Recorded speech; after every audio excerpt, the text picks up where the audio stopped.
A summary of Mary Shelley's Frankenstein, the Modern Prometheus, published in 1818. The book starts with an Arctic explorer named Walton trying to find a Northwest Passage. He has something to prove to himself, and is hoping that to find this passage will justify his life. He is obsessed with finding it. At the point the book starts, he's writing a letter to his sister because the ship is stuck in the ice. The crew is very upset. They want to chop their way out and go back to a warmer climate. But Walton will not hear of it. He is determined to go forward, despite the risk. At this time, they see an 8-foot man running along the ice. He is quickly followed by a smaller man on a dog sled. The smaller man collapses and is brought into the ship. Walton nurses him back to consciousness, and the man introduces himself as Victor Frankenstein. He tells Walton that he has an unbelievable story. We flash back to a younger Victor, living with his family in Geneva, Switzerland. He lives with his father, Alphonse, his 2 brothers, one of whom is William, and the other who is totally irrelevant to the story, but his name's Ernest, and Justine, their nanny, and Elizabeth, his adopted sister. Victor has become very attached, emotionally, romantically, to Elizabeth. She is not his cousin, although they call each other that. She was taken in by Victor's late mother, and they were raised together, but they've become more than brother and sister, and they do intend to get married at one point.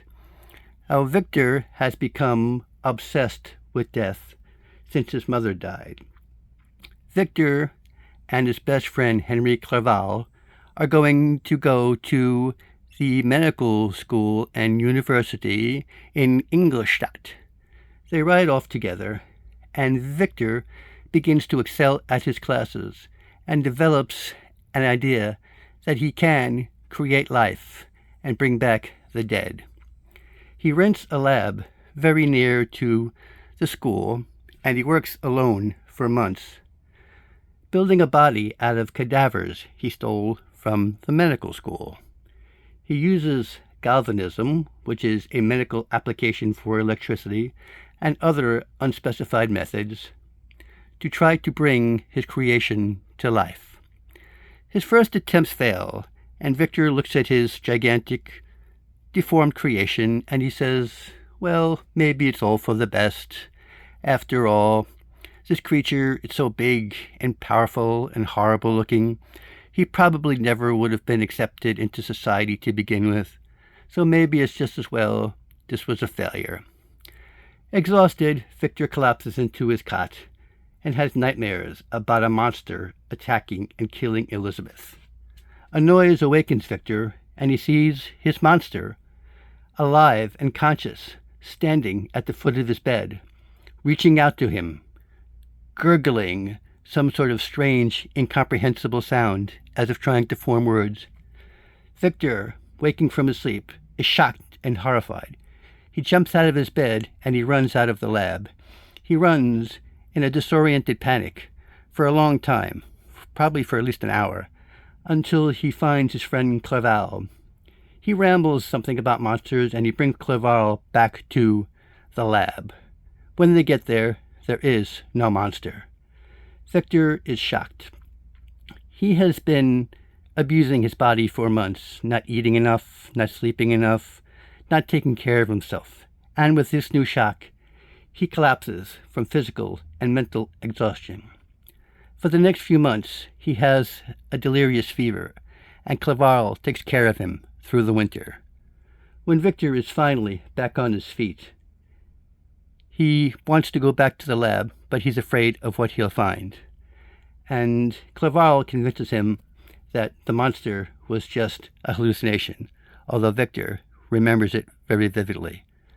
Before Victor can decide what to do, he gets a message from his family in Geneva saying that his younger brother, William, has been killed. Sadly, William and Clerval get into their coach and head back to Geneva. On the way there, in the night, Victor sees a large 8-foot silhouette on the road, and now he is convinced that the monster killed his brother.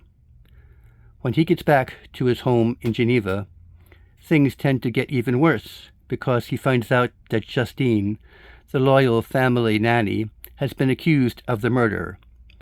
It seems that a locket she often admired belonging to Elizabeth was found in her possession. Elizabeth had given the locket to William that day just because he thought it was cute, so she thought she'd let him borrow it for the day.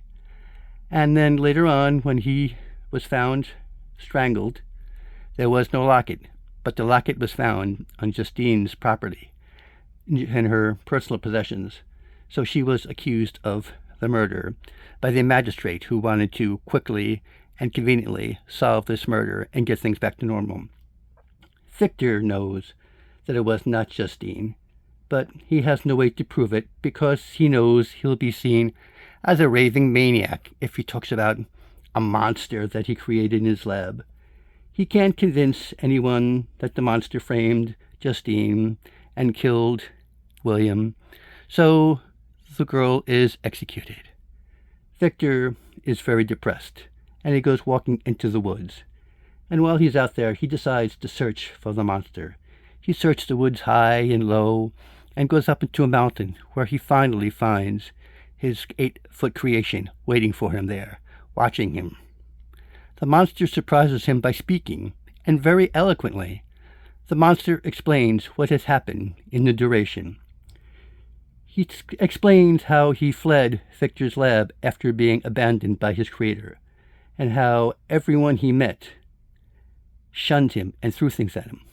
All he had in his possession was a coat he took from Victor's lab to cover himself up, but no one wanted to show him any compassion or friendship. He was chased away by everyone he met. Eventually, he flees into the woods, and he finds a ramshackle cabin to hide in. This cabin is flush against another cabin, which is the home of the de Lacy family. The de Lacys are a French family who recently came to this country to flee the situation going on in France at the time. The eldest of the family, the father, is blind. He has a son and a daughter who live with him. The son has a new wife who is Turkish, and he is teaching her English. So the monster living in the shack next door can hear everything and see through a crack in the wall. And he listens and learns for months while they teach this woman English. He watches their rituals like chopping wood and the things they do every day, and he learns what normal living people do. He even finds a few books like Paradise Lost and learns how to read them phonetically, and he learns about the concepts of justice and of injustice. Eventually he decides he will communicate with the de Lacy family, but thinks it best to wait until the old man is alone, because his blindness might make it easier for the monster to communicate with him. And so he does, and he introduces himself one day to the old blind father. They spend the day bonding and communicating, and things go well, but, as is often the case with the monster, things never stay well. The younger ones come home, they see the monster, and they panic, they freak, they throw things at him. The son hits him with a cane. The monster runs out. He could have lashed out and killed him with his incredible strength, but he'd come to like this family by watching them for so long, and so he runs out into the woods alone, depressed and sad. When he returns the next day, he sees them fleeing the cottage with all their belongings, never to return. Angrily, he burns down the cottage and realizes that he will never, ever be able to fit into normal society. But having seen the son and his bride, he has an idea. Inside the coat that he took, he finds the diary of Victor Frankenstein. This diary explains to him what he is and how he was created, and who Victor is and where he comes from. This allows the monster to track Victor to his home in Vienna. Once there, near the Frankenstein property, he comes across a small boy playing hide-and-seek with his brother. The boy is William. William sees the monster, screams. He calls him an ogre. He calls him ugly. Says, "You'd better stay away from me." He says that his family is very important to the Frankenstein family. When the monster hears this, he gets angry, and in a fit of rage, he accidentally kills the boy. Well, now he needs to cover up the murder, and so he uses the locket to frame Justine so that no one else realizes he is here. And now that he has done all this, he explains to Victor why he came here and what his plan is. He wants a mate. He wants Victor to build him a female just like himself, one who won't be afraid of him or shun him, one who will live just as long as he will, with the same power he has, and that they can go away somewhere. He promises Victor that he and the bride will go away and never return. They will find a mountain somewhere and live on a mountaintop or an island and never be seen again, if Victor does what he wants. If Victor does not do what he wants and build a bride, he will kill everyone Victor cares about. He says that if he cannot have love, he will create fear. Victor reluctantly agrees.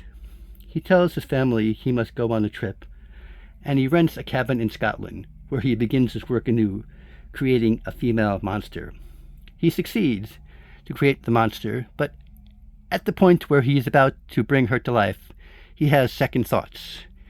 What if these two creatures mate and create a whole race of super monsters that could possibly take over the world? He can't risk that, so he destroys the female monster with an axe. Just then the monster shows up, spying on him to see his progress, and sees Victor killing the woman monster. He grabs Victor and throttles him, but he doesn't kill him. He says he will make Victor suffer the same loneliness that he's suffering, and he says, "I will be with you on your wedding night." He tosses Victor away and goes off into the darkness. Victor takes the body of the female monster and throws it into a lake. Victor's friend Clerval comes to visit him. The next day, Clerval is found murdered, his body in the same lake. Someone saw Victor dumping something that looked like a body in the lake, and therefore Victor is accused of killing his friend Clerval. He goes on trial. Eventually he is freed because the evidence is circumstantial and Victor's family has money and influence. So he is allowed to leave, although many still believe him to be guilty. Victor is very depressed, but he does not want the monster to think he has won a psychological victory, so he intends to go on with his wedding. He doesn't want the monster to think he's won, and so he and Elizabeth get married, and they go to a secret rendezvous for their wedding night, somewhere he thinks the monster cannot find him. But he is wrong. The monster shows up, and he kills Elizabeth. Heartbroken Victor returns home, realizing the mistake he made. When the monster said, "I'll be with you on your wedding night," it wasn't a threat to Victor, it was a threat to his wife, that Victor must be alone, as the monster is alone. Victor's father soon dies of heartache after having lost so many people. Now Victor, alone, begins to physically and mentally deteriorate and becomes obsessed with destroying the monster. He chases the monster all over the world and finally to the frozen north, which is where our story began. How Victor, weak and dying, tells Walton about the sins of obsession and how his desire to create something new that no one else had ever done has led to his current misery and weakness. Victor dies. Walton, at this point, decides to accede to his crew's demands to go home because he realizes how dangerous obsession can be. Discovery is not always the most important thing. And so the crew dig their way out of the ice, determined to head home. But while this is happening, the monster arrives one last time, goes onto the ship, and finds Victor's dead body. Walton sees him there, realizing that the entire story was indeed true. The monster actually mourns the loss of Victor because he has no one now. The last link he had to the world is gone. The man he thought of as his father is dead. He has no one now. He doesn't even have an enemy to hate. He has nothing. He realizes that his hatred has brought him nothing. He takes Victor's body out into the ice, saying that he will find a funeral pyre to burn his creator's body, implicitly saying that he will burn himself as well, although it's not clear whether he dies himself or not, but the monster is never seen again. Walton watches the monster walk away with Victor's body, and then he takes the ship back to civilization, having learned an important lesson. And that was the summary of Mary Shelley's Frankenstein, the Modern Prometheus, published in 1818.